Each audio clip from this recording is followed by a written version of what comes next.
Radio UNAM y el Programa Universitario de Bioética presentan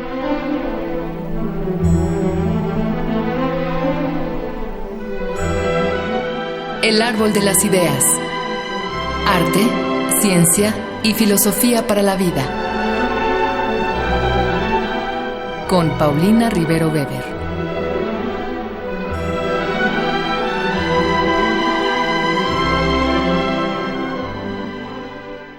Un gusto saludar nuevamente a nuestros radioescuchas. Yo soy Paulina Rivero Weber, directora del Programa Universitario de Bioética, y estamos al aire para la transmisión de este programa El Árbol de las Ideas.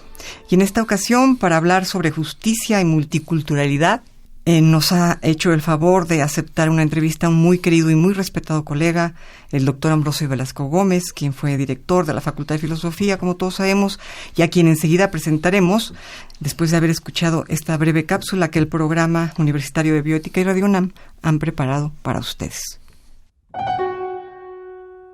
Llegas al día de hoy, a tu rutina cotidiana. Todo transcurre con normalidad hasta que descubres algo que no habías visto nunca antes y que cambiará definitivamente el resto de tu vida. ¿Qué sientes? En la mayoría de nosotros, lo nuevo o diferente producen reacciones que oscilan entre la curiosidad y el miedo. Ante la curiosidad, el primer impulso es apresar aquello que nos resulta extraño para observarlo. De ahí que los zoológicos europeos exhibieran hace siglos a familias africanas de raza negra, un pasado que ahora nos avergüenza a todos. Ante el miedo, como animales que somos, tenemos dos opciones: luchar o huir. Entre los seres humanos, el miedo a lo diferente ha sido una fuente constante de conflictos. A él se deben muchas injusticias en el pasado y el presente. La historia está llena de ejemplos. La diferencia en el color de piel dio origen al racismo, la diferencia entre sexos al sexismo y la diferencia entre especies al especismo. ¿Y de dónde surge la discriminación? Algunas corrientes del ecofeminismo consideran que la cadena de conflictos basados en la diferencia puede ser rastreada a 3 eventos precisos. Uno por uno, estos serían los momentos en que el hombre se sintió distinto y superior a la naturaleza, a la mujer y a la raza negra, justificando así su dominación. Estemos o no de acuerdo, la reiterada aparición de comportamientos discriminatorios en la actualidad hace urgente que diversifiquemos nuestras reacciones ante la diferencia. ¿Cuáles son las alternativas? La tolerancia es una de las posibilidades. Tú no piensas como yo, no te ves como yo, no eres como yo, no vives como yo, pero te tolero. En nuestros días, la tolerancia ha sido muy valorada y se ha escrito mucho sobre ella. Se instituyó un día en su honor y se alabó la idea de tolerar a quien es diferente. Pero aún así, si alguien se acerca y nos dice «te tolero», lo más posible es que nos haga sentir insultados. Esto se debe a que la tolerancia es un principio lábil, débil, resbaladizo. Cuando se rompe, no queda nada a lo cual asirse, porque solo se puede tolerar a quien no se puede ni respetar. En ese sentido, el respeto es una reacción más poderosa. Eres diferente, pero te respeto. La palabra viene del latín respecere, que significa volver a ver a alguien con cuidado, sin quedarse con la primera impresión. Respetar se refiere, en efecto, a la capacidad de mirar al otro con detenimiento y atención, sin pretender originar cambio alguno en él. Como decíamos, este principio es más fuerte y es un camino más seguro hacia la justicia social, ya que si el respeto llega a romperse, aún queda la tolerancia. Llegado a este punto, el respeto puede parecer suficiente, pero queda todavía una alternativa más fuerte: la aceptación. Aunque esta última requiera un camino educativo que queda a años luz de la mayoría de nosotros, la aceptación es una utopía que puede indicarnos hacia dónde es preciso que nos dirijamos. Con ella se hace posible decir: tú piensas, vives y actúas de modo diferente, y así como eres, te acepto. La aceptación abre las puertas al principio ético que Darwin consideró el más elevado: la empatía y el respeto hacia todos los seres vivos, hacia todas las culturas, sin importar cuán diferentes sean sus costumbres a las nuestras. Pero, ¿no caeríamos de ese modo en un relativismo moral? ¿Podemos realmente aceptar respetar o tolerar a todas las culturas? Pensemos, por ejemplo, en las sociedades donde se practica la ablación del clítoris a las mujeres. Todo tiene un límite, pero ¿cuál es? ¿Hasta qué punto debemos tolerar, respetar o aceptar una tradición? Para esta pregunta hay una ley de oro. En realidad es muy sencilla y muchos pensadores la han enunciado de distintos modos. El límite es no hacer daño a los demás y tratar a los otros como uno quisiera ser tratado. Mientras esta ley sea respetada, cada persona y cada nación tendrán el derecho a pensar, vivir y actuar del modo que consideren adecuado. Lo dijo también uno de nuestros presidentes. Entre los individuos como entre las naciones, el respeto al derecho ajeno es la paz.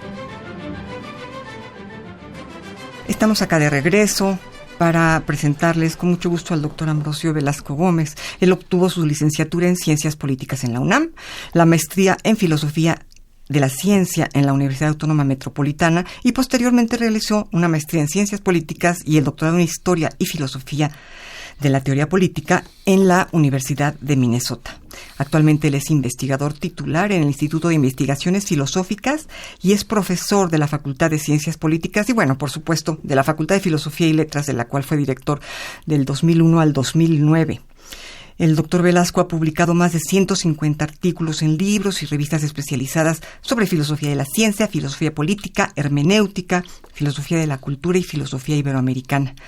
Y ya nada más, por último, les digo que entre sus libros destacan Tradiciones naturalistas y hermenéuticas en la filosofía de las ciencias sociales, Multiculturalismo y republicanismo, La presencia del humanismo republicano en la formación y transformación de la nación y el Estado en México, y Aspectos epistemológicos, hermenéuticos y políticos de la diversidad cultural, entre otras muchas cosas que no podemos resaltar por falta de tiempo. Ambrosio, gracias por estar acá con nosotros. Pues, querida Paulina, muchísimas gracias por la invitación. Es un gusto y un honor estar contigo en tu programa. Gracias, Ambrosio. Pues te comentaba yo que yo quería lanzarte una pregunta fuerte de entrada ante el multiculturalismo que vivimos en nuestro país, en donde, pues, tú lo sabes mejor que yo, tenemos tantas lenguas indígenas en riesgo de desaparecer. Yo te lanzaría una pregunta quizá un poco fuerte. ¿Tú consideras que hay algún tipo de racismo, clasismo o falta de tolerancia en nuestro país, o realmente no tenemos ese tipo de problemas? Hay racismo, discriminación, falta de tolerancia, imposición de culturas y inclusive aún más grave, más agudo que en tiempos de la conquista y la colonia. Ahora estamos conmemorando, no podemos celebrar, conmemorar, recordar, pues 500 años del el inicio de la conquista en tierra firme, en la tierra continental. Y la situación de los indios, como muy bien ha dicho Miguel León Portilla, y no se ha cansado de insistir en ello y denunciarlo, y los indios están aún peor. La independencia de México, la reforma, la revolución, no ha servido para mejorar su condición esencial, central en la nación mexicana, ni su condición social. Siguen marginados, siguen excluidos, explotados, más que ningún otro sector de la población. Sí, me impresiona mucho que lo digas así. Pues, lamentablemente estoy de acuerdo, pero me impresiona mucho que nos digas que están los pueblos indígenas aún peor que en el momento de la conquista. ¿En qué sentido, Ambrosio? Mira, yo quiero aquí referir a un gran libro de Miguel León Portilla, un pequeño gran libro, tiene muchísimos, que se llama Independencia, Reforma y Revolución y los indios ¿qué? ¿Y los indios qué? Así se llama el libro, ¿no? Y da la información, los argumentos, la reconstrucción histórica de cómo durante la colonia la población indígena, que sin lugar a dudas hubo un etnocidio terrible por la conquista, la explotación, la explotación en las minas, la explotación de trabajo, la marginación. No obstante, la resistencia de los pueblos indígenas y la sensibilidad de algunos grandes humanistas, como el fundador de nuestra facultad, Alonso de la Vera Cruz, que fue un defensor radical de la autonomía de los pueblos indígenas y una condena igualmente severa a la conquista y dominio. Gracias a esa articulación entre humanistas y pueblos indígenas, lograron derechos que ahora no tienen. Vivían en repúblicas que ahora no tienen, efectivamente. Vivían en autonomía en repúblicas de indios, así se llamaba, así lo reconocía el derecho indiano, repúblicas de indios, elegían a sus autoridades, tenían el control de la educación de su pueblo, tenían también capacidad fiscal, y bueno, esas autonomías locales ahora son una de las grandes demandas de las luchas como el Ejército Zapatista de Liberación Nacional. Antes las tenían y la perdieron con la independencia. Entonces, ahí hay una clara muestra de cómo tenían más derechos los pueblos indígenas antes de la independencia que después. Es completamente paradójico, ¿no? Sí, absolutamente. Tenemos una independencia paradójica en más de un sentido, ¿no? Claro, es que la independencia fue para unas clases y no para otras. Fue para los criollos, fue para los mestizos, pero no fue en gran medida para los indígenas. Los indígenas perdieron sus tierras comunales desde la época de la Reforma, perdieron sus autonomías y, desde luego, siguieron en la misma o peor condición de marginación y explotación. Ahora, ¿cómo promover el cambio, Ambrosio? El cambio social puede surgir a través de la educación de individuos que aprendan a valorar y a respetar las lenguas indígenas, las culturas indígenas, o tiene que venir desde arriba, digamos, desde un gobierno que desde arriba hacia abajo inculque este respeto? ¿Hacia dónde podemos movernos? Mira, yo creo que si nos remitimos a los procesos de emancipación, resistencia, lucha por la autonomía, el cambio viene desde abajo. Del gobierno ni federal, ni estatal, ni municipal podemos esperar algo, por el contrario. Ejemplo, la reforma educativa. Uh-huh. No hay ninguna recuperación obligatoria de las lenguas originales.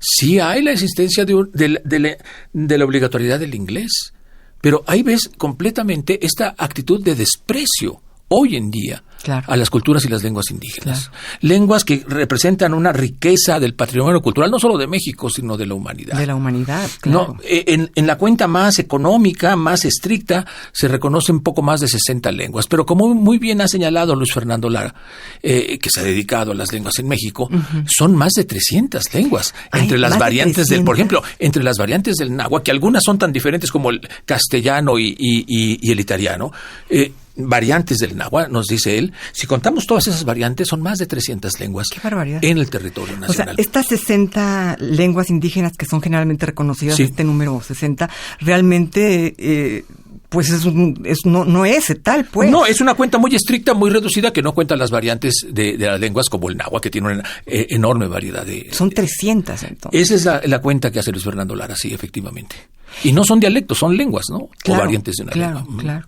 Y aquí quiero traer a colación pues a otro de nuestros grandes filósofos. Quiero decir que para mí Miguel León Portilla es un muy destacado filósofo, no solo historiador, pero otro de nuestros destacados filósofos, Luis Villoro, ¿no? Uh-huh. Sobre todo durante la última etapa de su vida, que dedicó su estudio, su energía a comprender los movimientos, las cosmovisiones indígenas y a respaldar sus movimientos, tiene muy en claro cuál es la solución. La única solución es la lucha por la autonomía y los logros por la autonomía que los mismos pueblos indígenas están realizando y han realizado durante 500 años. Y que podríamos aprender mucho de esa autonomía, ¿no? Porque a nivel, por ejemplo, ecológico, pues hacia donde hemos guiado el mundo no es precisamente hacia un mundo sustentable. Estamos con problemas muy graves, mientras que, por ejemplo, en Chiapas, los indígenas en Chiapas tienen una filosofía con un sustrato ecológico tremendo, ¿no? Esto es no a usar el mundo, no a usar el planeta, sino a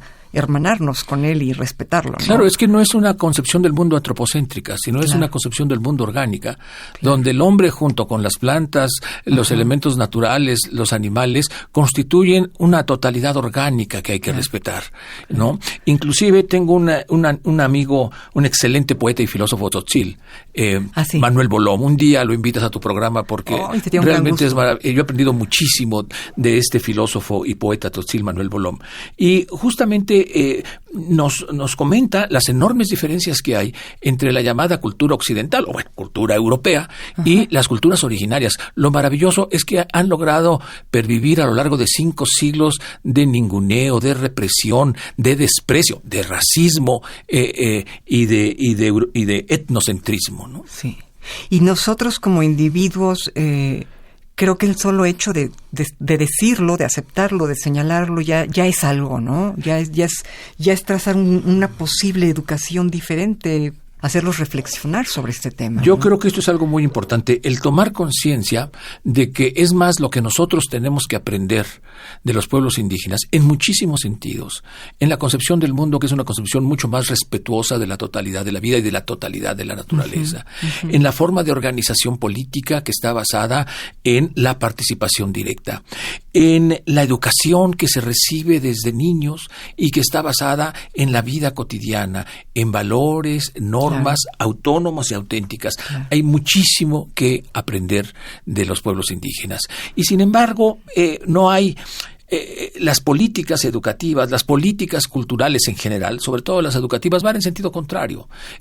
Desde la independencia de México, desde los primeros años de la independencia, van dirigidas a terminar con las lenguas, a imponer el castellano como lengua nacional, a sustituir sus concepciones del mundo, que son una variedad enorme. Cada lengua tiene su propia concepción del mundo. Claro. No es una concepción indígena, hay una enorme variedad de concepciones indígenas, ¿no? Y la educación ha tendido a reprimir, a censurar esas culturas, y lo admirable es que persisten. Y estamos ahora tomando conciencia, entre otras cosas, gracias a estos grandes humanistas que ahora tenemos y a la misma presencia y exigencia de los pueblos indígenas. Pienso en algunos. Bueno, ya mencioné León Portilla, ya mencioné Luis Villoro, Rodolfo Staffehaven, Pablo González Casanova. Bueno, en fin, yo diría que hay hoy en día un renacimiento del humanismo multicultural que caracterizó al México preindependiente, que caracterizó a los grandes humanistas del siglo XVI, XVII y XVIII, están resurgiendo ahora en esas personas. ¡Qué maravilla! Pues te invito a escuchar esta cápsula precisamente con música mexicana actual, música sinfónica mexicana actual.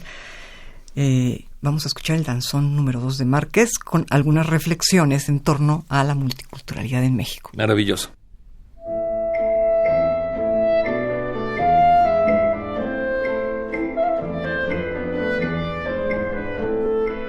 El danzón es música con sabor a costa. Ahí, donde encallan los barcos con pasajeros y cargamentos de tierras lejanas, listos para mezclarse con otro mundo. De ritmo sobrio pero colorido, en esta melodía se entretejen sonoridades de Europa, África y América. Los orígenes del danzón suelen rastrearse al momento en que los franceses trajeron una danza de Inglaterra a la isla de La Española, lo que hoy es Haití y República Dominicana. La danza se llamaba country dance, pero su nombre fue reinterpretado en francés como contredance. No obstante, a su llegada, se apropiaron a su vez de este baile las comunidades de esclavos africanos que habían venido de Benín. Los esclavos hicieron que la contredance fuera más libre y alegre e introdujeron en su estructura ritmos propios de los tambores africanos. Tras la independencia de Haití, la contredance americanizada llegó a Cuba, y ahí fue donde nació propiamente el danzón moderno. Sin embargo, el danzón llegó también pronto a México y fue adoptado como otro género nacional.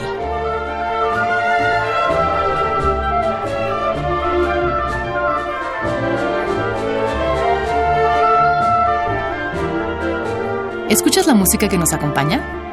Es el danzón número 2, escrito en 1994 por el mexicano Arturo Márquez.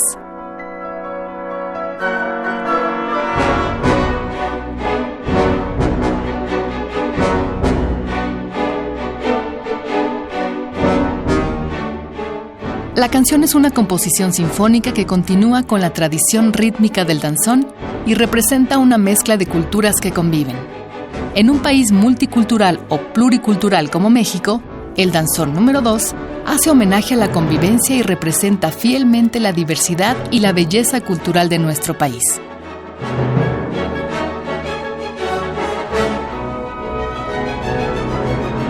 México posee un gran patrimonio humano. Ocupa el 8º lugar a nivel mundial entre los países con mayor cantidad de pueblos indígenas.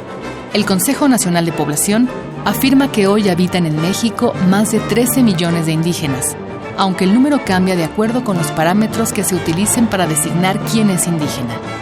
Conforme al catálogo de las lenguas indígenas y nacionales, en el país hay 11 familias lingüísticas, 68 lenguas y 364 variantes dialectales. Por mucho tiempo, se llamó erróneamente dialecto a las lenguas indígenas. Al igual que el español, el náhuatl, el zapoteco y el otomí, entre muchos más, son en realidad idiomas. Además de su riqueza cultural autóctona, México ha acogido a un sinnúmero de culturas de todos los rincones del mundo. Estas han llegado desde el este de Asia, el oeste de Europa y el suroeste de África, desde las islas polinesias, las costas mediterráneas y atlánticas. ¿Y cuál es la diferencia entre pluriculturalidad y multiculturalidad? De acuerdo con el filósofo mexicano León Olivé Moret, la pluriculturalidad la da la presencia de múltiples culturas. La multiculturalidad surge, en cambio, de un modelo de sociedad pluricultural que sea además democrática y justa, fomentando la interacción armoniosa y constructiva entre distintos pueblos y culturas.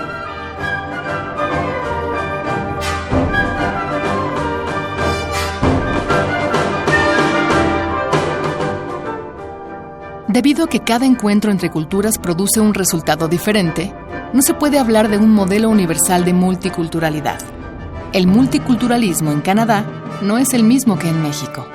El punto en común es que el multiculturalismo como proyecto implica la participación armónica de todos los elementos de la sociedad.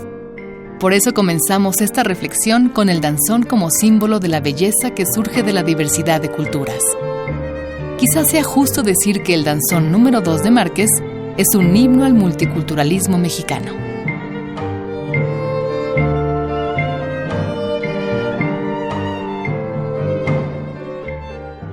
Bueno, Ambrosio, pues me parece claro que la multiculturalidad de nuestro país es una riqueza que, como bien tú decías, es patrimonio ya no digamos de una nación, sino de la humanidad, ¿no? Es una riqueza impresionante. ¿Cómo ves tú esto? ¿Hay algún papel propio de la universidad en torno a estos temas, o el ciudadano común? ¿Qué es lo que puede hacer? Pues mira, esa pregunta y esa reflexión me parece esencial, porque nos remite de nuevo a casi 500 años atrás, en el momento de la fundación de la Real Universidad de México. Si nosotros leemos la carta que envía Zumárraga, el obispo Zumárraga, a Carlos V, le dice que es para poder comprender la gravedad de los problemas que surgen de esta convivencia tan variada, y a veces no convivencia, sino estos conflictos entre naturales y europeos, y que no hay otra solución que la luz que pueda dar la fundación de una universidad. Fíjate qué interesante. Esto está en la carta. Está en una de las cartas de Zumárraga a Carlos V. En las que insiste en la fundación de la universidad. Okay. Y está pensada tanto para hijos de españoles como para indígenas. Este ejemplo se perduró durante todo el periodo colonial, que en realidad la universidad fue un foco de pensamiento crítico, auténtico. De ahí surge nuestro concepto de nación basada en la admiración a los indígenas, al pasado indígena. Y menciono nombres: Juan Zapata y Sandoval, 1609, Carlos de Sigüenza y Góngora en la segunda mitad del 17, Sor Juana Inés de la Cruz, ¿no? Esta gran poetisa, filósofa, humanista mexicana, de los más radicales que hay. A quien considera que los bárbaros son los conquistadores españoles y no los indios, que son más sensatos y racionales que los conquistadores. Y con mucha razón. Con muchísima razón, claro. ¿no? Pero sigue después con los jesuitas expulsos, ¿no? Las humanidades y la filosofía se convierte en un espacio de reflexión a favor de la diversidad cultural, a favor de los derechos de los indígenas, que no necesariamente son idénticos a los derechos de los españoles. Y de ahí surge esta idea de nación multicultural que se manifiesta en la lucha de la independencia. Pero a partir de entonces, querida Paulina, a partir de la independencia las cosas cambian. Nos olvidamos de nuestras raíces, nos olvidamos de ese pensamiento humanista criollo mexicano, de la admiración que tienen los humanistas criollos que he mencionado a los indígenas, de las reivindicaciones que plantean para ellos, y empezamos a ver las cosas desde el norte, desde la filosofía europea, alemana, inglesa, ¿no? Claro. Recordemos lo que dice Hegel sobre América, sobre todo la América la Hispanoamérica, no la Angloamérica. Somos pueblos atrasados, somos pueblos en historia que no tenemos futuro. Y esta visión de la filosofía de la historia la repiten a su manera y con sus argumentos otras grandes figuras como Kant y Marx. ¿Pero por qué? A ver, y esa es la filosofía que más nos llena, que más estudiamos, que más nos ocupa. No, completamente. ¿No? Yo siempre he dicho que en México somos más eurocentristas que en Europa, ¿no? Absolutamente. Esto es un poco ridículo, tienes toda ¿no? la razón, sí. Estudiamos toda la filosofía europea de cabo a rabo y de repente vamos a París o a Inglaterra y resulta que ahí sí estudian el pensamiento mexicano. Así es, exactamente. ¿No? Sí, es completamente absurdo. Sí, pero a ver, pero mi pregunta va por el lado de ¿por qué después de la independencia sucede esto? ¿Por qué viene este bajón, por así decirlo, en la apreciación de todo lo indígena? ¿Qué pasó ahí? Creo que el elemento indígena deja de ser determinante para la independencia. Quienes constituyen el grueso del movimiento de independencia son pueblos indígenas. Y una vez que se logra, dejan de ser relevantes, claro, son hechos a un lado, y es el pensamiento criollo, que ahora se reviste de mestizaje con un proyecto racista de nación, porque se trata de una raza, y hay que ver toda la teoría del mestizaje del siglo XIX. Terrible, ¿verdad? Es terrible, que es el blanqueamiento de las razas indígenas. Y abiertamente es un proyecto que se trata de acabar con las lenguas originales, que se trata de blanquear al indio, mezclarlo con sangre europea. Bueno, eso es el proyecto, es como, diría yo, el intento de borrar el pasado, de renunciar a nuestras raíces, de los cuales los humanistas criollos estaban muy orgullosos. Claro. Y cuando tú preguntas, ¿y qué podemos hacer ahora desde la universidad? Yo creo que recuperar esa visión de autonomía, de autenticidad de la filosofía mexicana, como la tuvieron pues durante casi 3 siglos, del siglo XVI a principios del siglo XIX, ¿no? No como un chauvinismo, no como un localismo, no. Pero sí con una dignidad propia de nuestro pasado intelectual, claro, de nuestras tradiciones intelectuales. Claro, que aparte es maravillosa, ¿no? Es maravillosa, es maravillosa. De una riqueza impresionante, ¿no? Si nos vamos, todo lo que nos ha dejado León Portilla y Miguel Ángel Garibay, y finalmente así es un pensamiento tan diferente. Ambrosio, pues no sabes cómo lamento que el tiempo sea tan relativo. Ya se nos fue, estábamos tan a gusto platicando, pero pues yo creo que aquí amarramos públicamente que pues nos des una segunda parte encantadísimo de esta plática tan interesante. Muy encantado. Ambrosio, muchas gracias. Muchas gracias a ti. Pues bueno, pues ahora sí que ya con el tiempo encima, yo agradezco al doctor Ambrosio Velasco esta plática maravillosa y a ustedes al haberla escuchado. En la producción, gracias a Marco Lubián, en controles técnicos, Susana Trejo, y escuchamos la voz de Gisela Ramírez en las cápsulas, cuyo guión contó con la adaptación de Andrea González a textos originales de Janik Rojas y de Paulina Rivero Weber, una servidora que se despide de ustedes.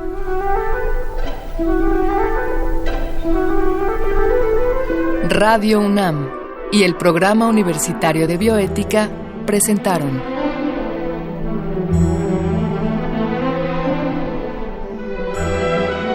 El Árbol de las Ideas. Arte, ciencia y filosofía para la vida. Con Paulina Rivero Weber.